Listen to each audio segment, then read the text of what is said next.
Hello guys, ngayong araw na ito, nag-crave nga ako sa pipino, kaya sabi ng asawa ko mamitas na lang daw kami sa mga tanim nila. Sabi niya nga malapit lang kaya nilakad na lang din namin.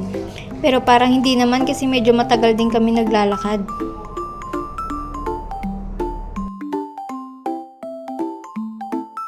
At ayun guys, sa wakas nakarating na rin kami.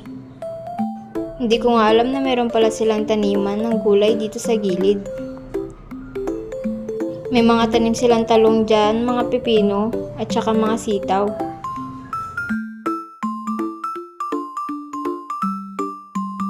At habang naghahanap nga kami ng pipino na aming pipitasin, nakita pa ako ng ganitong sitaw.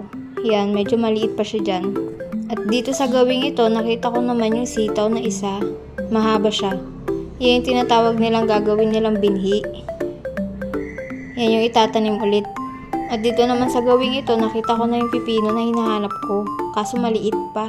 Pero sa gawing ito, nakakita nga yung asawa ko ng medyo malaki ng pipino. Yan na ang pinitas niya. Yan nga, nakakuha na kami ng dalawa. Sabi ko tama na, pero binigyan pa kami nun papa niya ng pipino.